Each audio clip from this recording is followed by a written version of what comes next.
코 모양에도 이제 아쉬움이 있으시고, 근데 코 때문에 항상 불편하셨던 분들이 대표적일 것 같아요. 이제 이비인후과랑 성형외과 협진을 하니까 수술 전에 서로 얘기를 해서 크게 무리는 없을 것 같고요.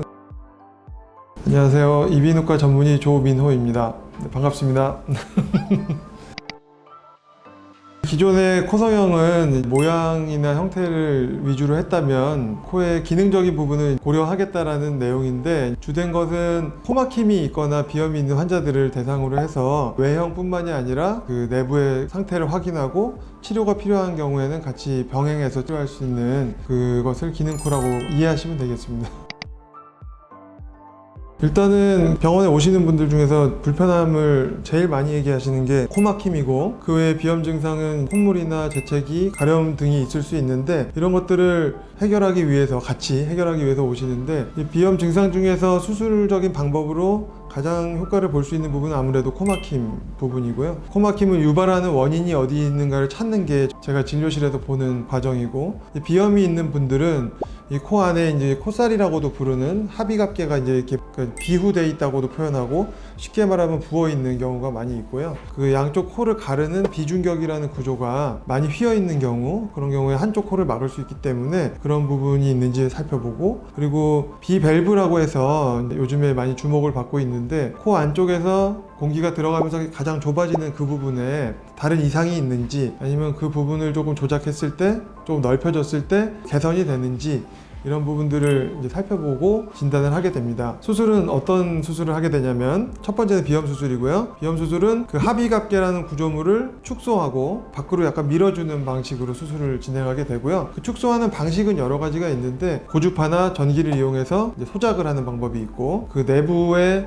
흡입 절삭기라는 걸 사용해서 안에를 갈아서 조직을 좀 줄여주는 방법도 있고요. 이제 결론적으로는 그 코 안을 차지하고 있는 합의갑계라는 구조물이 비후되어 있는 거를 크기를 줄여준다는 데 의미가 있고요. 그래서 이제 공기의 흐름을 좀 개선한다. 두 번째는 비중격 교정술인데, 비중격 교정술은 휘어지어 있는 비중격을 똑바르게 만들어준다라는 개념이고요. 그리고 이 과정에서 비중격에 남는 연골이라든지 제거되는 연골을 이용해서 다른 부분에 쓸 수 있다. 특히 세 번째로 얘기할 그 비밸브 수술에 그 연골을 사용을 하게 되고요. 비밸브 수술은 코 내부에서 좁아져 있는 그 부분인데, 그 부분을 넓혀주기 위해서 본인의 연골을 이용해서 밸브를 넓혀주는 수술을 얘기합니다. 그런 수술을 통해서 세 가지를 동시에 하거나 필요에 의해서는 뭐 두 가지만 한다든지 해서 그 코막힘을 개선하고자 하는 게 이제 기능적인 부분에서의 기능코 수술이라고 할 수 있겠습니다.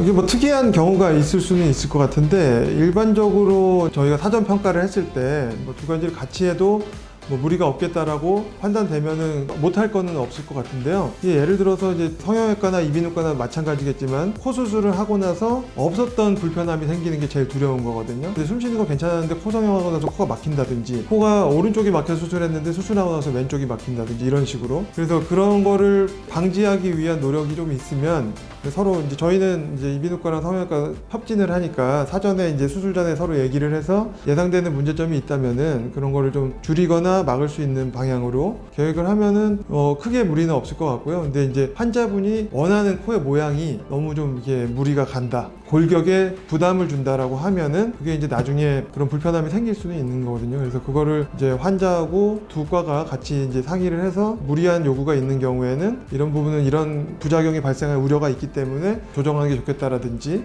이런 상의하는 과정이 좀 있으면 좋을 것 같아요.